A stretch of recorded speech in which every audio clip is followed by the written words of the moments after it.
नमस्कार, स्वागत है आप सभी दर्शकों का हमारे YouTube चैनल खबरें बिहार लाइव पर। अभी हमें मिलर हाई स्कूल में और मिलर हाई स्कूल में national movement for old pension scheme यानी कि NMOPS का जो है पेंशन संघर्ष महारैली किया जा रहा है। साथियों का हार्दिक स्वागत, तालियों के साथ एलासा के साथियों का स्वागत किया जाए। फखरुद्दीन अहमद जी से आग्रह होगा तो वो संबोधित करेंगे। किन मांगों को लेकर आज आप लोग आए हुए हैं? हम लोग आज ऑल इंडिया लोकर स्टाफ एसोसिएशन की ओर से विजय बंधु का प्रोग्राम में सपोर्ट करने के लिए एलआरसा की ओर से आए और हमारा एक ही डिमांड है, पुरानी पेंशन लागू हो।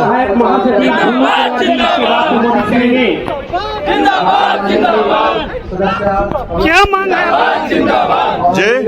क्या मांग है? हम लोग को पुरानी पेंशन का डिमांड है।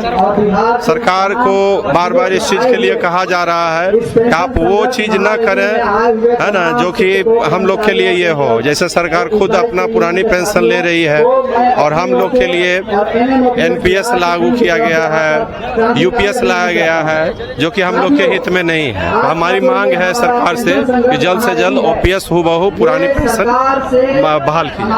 अच्छा, OPS क्या है?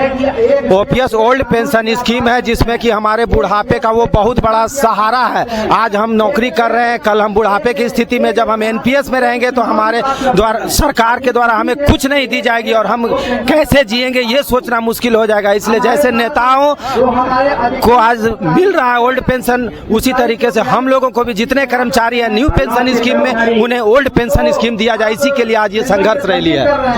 अपना परिचय दें। मैं संदीप कुमार, लोको पायलट झाझा, पूर्व मध्य रेल दानापुर। तो कहाँ ये संविधान का जो समानता का मामला हुआ इसका पालन हो रहा है? तो हम ये इस आंदोलन को हमारा ये आंदोलन पुरानी पेंशन की लड़ाई है और हम ये मांग करते हैं कि आप हमारी इस मांग को माने। और बिहार में जैसे कि दूसरे राज्यों में बगल के स्टेट हमारा झारखंड है, पश्चिम बंगाल में पूर्व से ही पुरानी पेंशन व्यवस्था लागू है, उत्तराखंड में लागू है, आपको हिमाचल प्रदेश में लागू है, राजस्थान में लागू है, तो बिहार में ये पुरानी पेंशन व्यवस्था क्यों नहीं हो सकती है? सरकार जब शपथ लेती है संविधान की और संविधान की जब शपथ लेती है तो उसमें कहा जाता है कि हम संविधान की रक्षा करेंगे और संविधान का पालन करेंगे। तो संविधान में है समानता का अधिकार, तो सरकार का क्या यह दायित्व नहीं है कि वो समानता के अधिकार को सबको समान रूप से आपको लाभ देने के लिए आपको पुरानी पेंशन व्यवस्था लागू करे।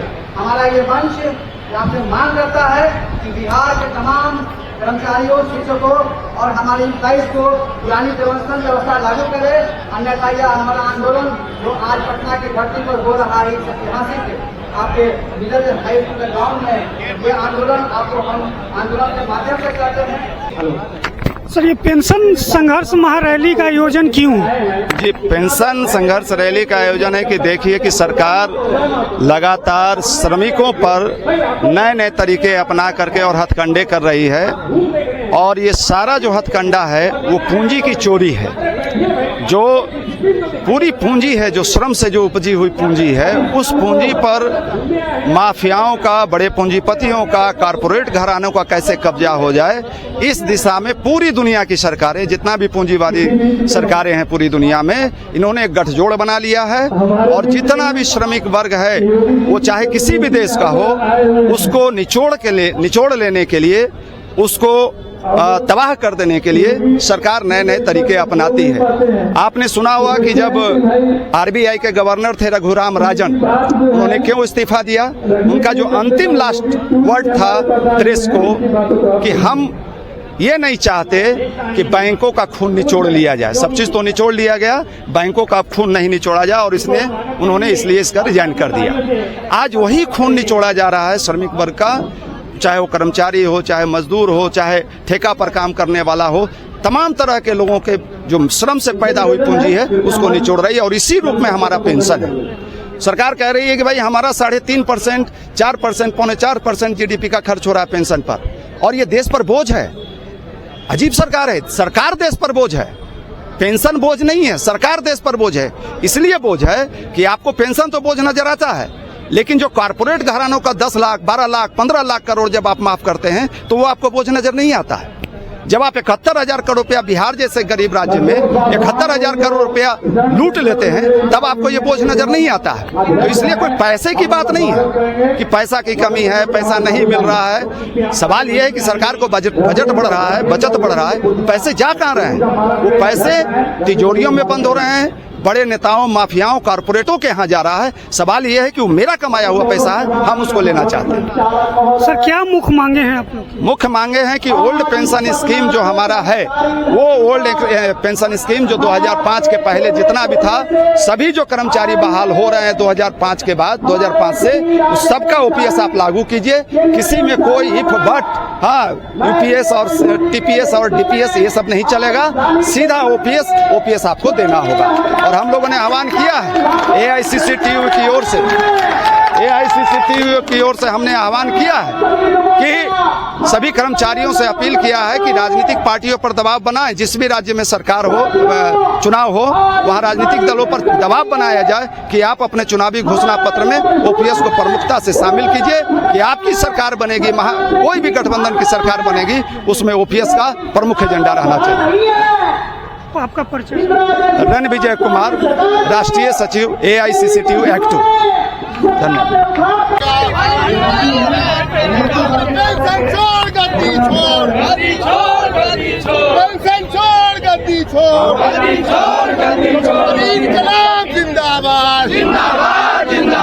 क्या प्रमुख मांग है सर? बताएंगे क्या मांग है मैडम? प्रमुख मांग क्या है? ओल्ड पेंशन हम लोग की मांग है। जैसे ओल्ड पेंशन मिल रहा है वो हम लोग को भी चाहिए।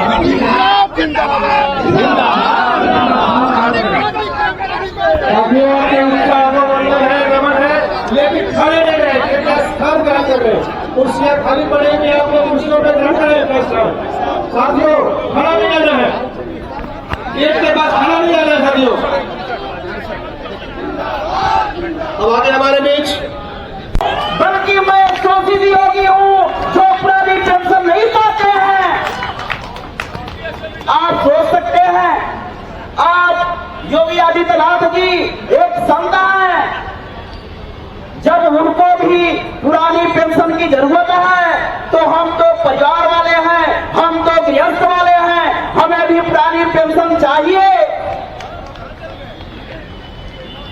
आज हमारे हिमाचल प्रदेश के जो भूतपूर्व मुख्यमंत्री थे जयराम ठाकुर जी, उन्होंने कहा था कि जिस कर्मचारियों को पुरानी पेंशन चाहिए वे आके चुनाव लड़ें।